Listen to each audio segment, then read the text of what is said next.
want to ask you a question, and that is, what is in your life's blueprint? This is the most important and crucial period of your lives, for what you do now and what you decide now at this age may well determine which way your life shall go. And whenever a building is constructed, you usually have an architect who draws a blueprint. And that blueprint serves as the pattern, as the guide, as the model for those who are to build the building. And a building is not well erected without a good, sound, and solid blueprint.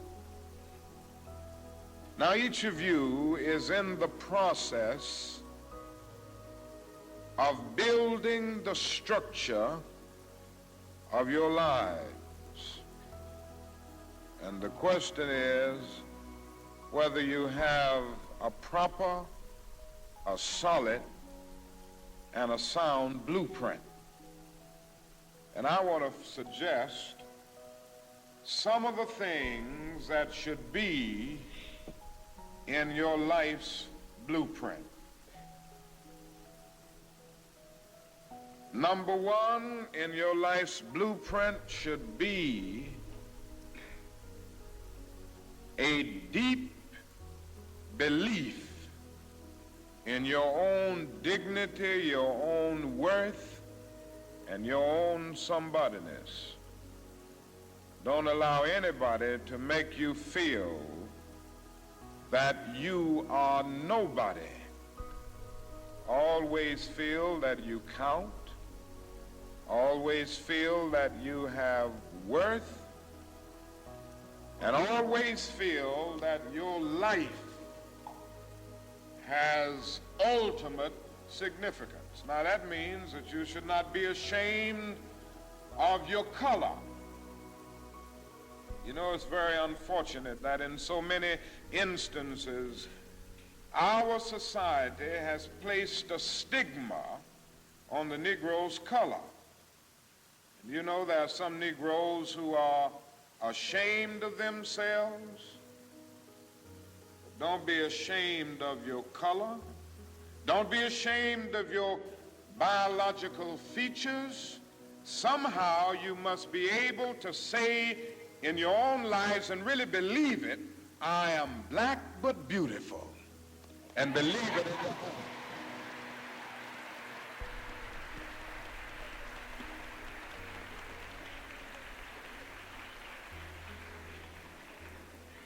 And therefore, you need not be lured into purchasing cosmetics advertised to make you lighter.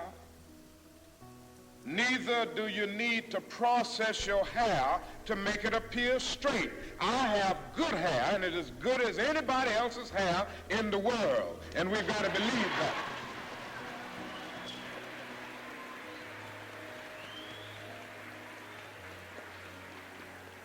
Now, in your life's blueprint, be sure that you have that a principle of somebodyness. Secondly, in your life's blueprint, you must have as a basic principle the determination to achieve excellence in your various fields of endeavor. You're going to be deciding as the days and the years unfold what you will do in life, what your life's work will be. And once you discover what it will be, set out to do it and to do it well. And I say to you, my young friends, that doors are opening to each of you Doors of opportunity are opening to each of you that were not open to your mothers and to your fathers. And the great challenge facing you is to be ready to enter these doors as they open.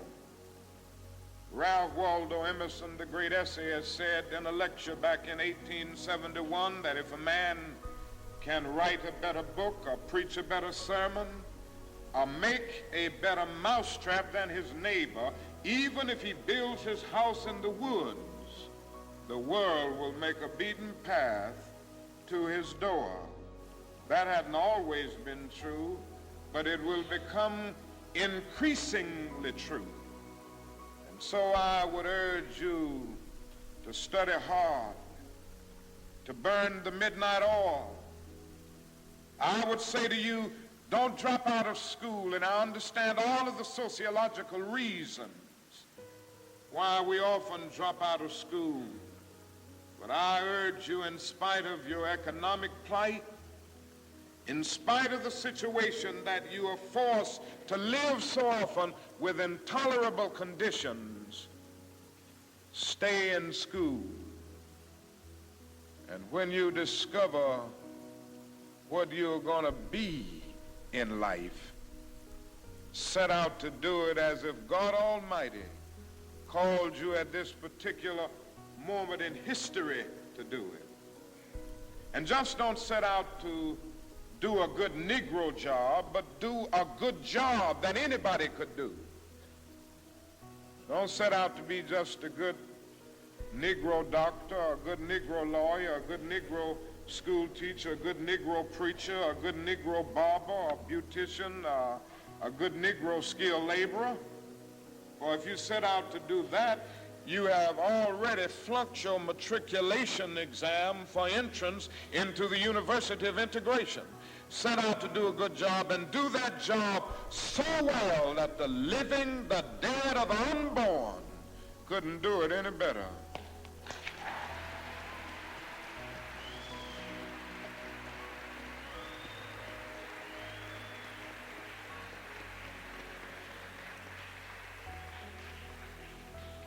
Falls your lot to be a street sweeper. Sweep streets like Michelangelo painted pictures. Sweep streets like Beethoven composed music. Sweep streets like Leontine Price sings before the Metropolitan Opera. Sweep streets like Shakespeare wrote poetry. Sweep streets so well that all the host of heaven and earth will have to pause and say, here lived a great street sweeper who swept his job well.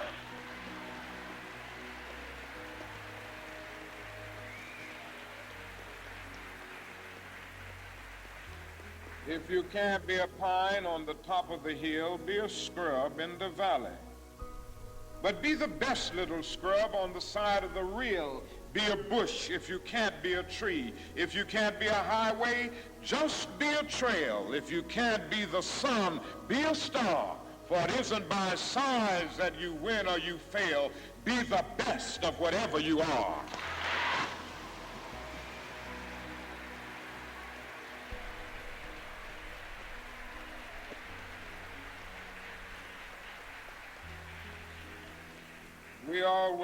We already have some noble examples of black men and black women who demonstrated to us that human nature cannot be cataloged. They in their own lives have walked through long and desolate nights of oppression, and yet they've risen up and plunged against cloud-filled nights of affliction, new and blazing stars of inspiration.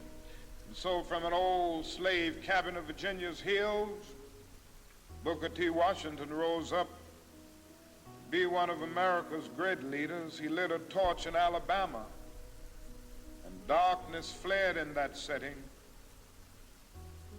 Yes, you should know this because it's in your own city. From a poverty-stricken area, Philadelphia, Pennsylvania, Marion Anderson rose up to be the world's greatest contralto, so that a Toscanini could say that a voice like this comes only once in a century, and Sibelius of Finland could say, my roof is too low for such a voice, from the red hills of Gordon County, Georgia. And the arms of a mother who could neither read nor write, Roland Hayes rose up to be one of the world's great singers and carried his melodious voice into the palaces and mansions of kings and queens. From crippling circumstances, there came a George Washington Carver to carve for himself an imperishable niche in the annals of science. There was a star in the diplomatic sky, and then came Ralph Bunce, the grandson of a slave preacher, and he reached up and grabbed it and allowed it to shine in his life with all of its scintillating beauty. There was a star in the athletic sky. Then came Jackie Robinson in his day and Willie Mays in his day with their powerful bats and their calm spirits. Then came Jesse Owens with his fleet and dashing feet. Then came Joe Louis and Muhammad Ali with their educated fists. All of them came to tell us that we can be somebody, and to justify the conviction of the poet, fleecy locks and black complexion cannot forfeit nature's claim. Skin may differ, but affection dwells in black and white the same. If I were so tall as to reach the pole, or to grasp the ocean at a span, I must be measured by my soul. The mind is the standard of the man. Finally,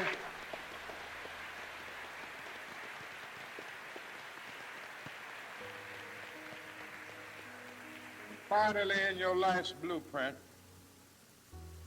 must be a commitment to the eternal principles of beauty, love, and justice. Don't allow anybody to pull you so low as to make you hate them. Don't allow anybody to cause you to lose your self-respect to the point that you do not struggle for justice. However young you are, you have a responsibility to seek to make your nation a better nation in which to live. You have a responsibility to seek to make life better for everybody. And so you must be involved in the struggle for freedom and justice. Now, in this struggle for freedom and justice, there are many constructive things that we all can do and that we all must do. And we must not give ourselves to those things which will not solve our problems. You've heard the word nonviolent and you've heard the word violent. I happen to believe in nonviolence. We struggle with this method with young people and adults alike all over the South, and we have won some significant victories, and we've got to struggle with it all over the North because the problems are as serious in the North as they are in the South. But I believe as we struggle with these problems, we've got to struggle with them with a method that can be militant, but at the same time does not destroy life or property.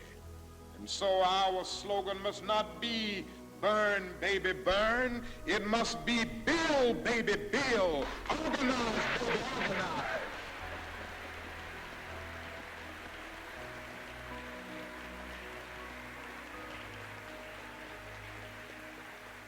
Yes, our slogan must be learn, baby, learn, so that we can earn, baby, earn.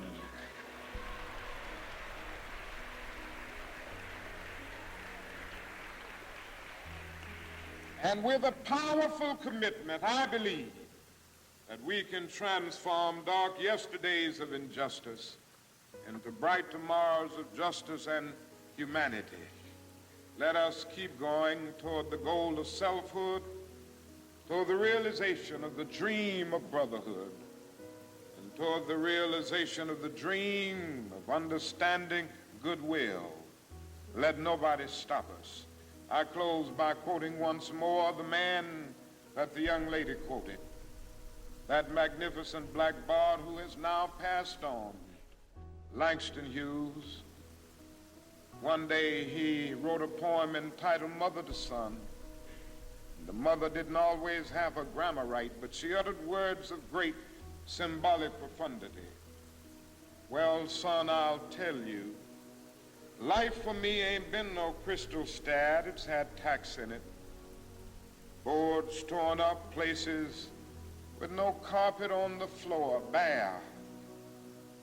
But all the time, I's been a-climbing on and reaching landings and turning corners and sometimes going in the dark where there ain't been no light.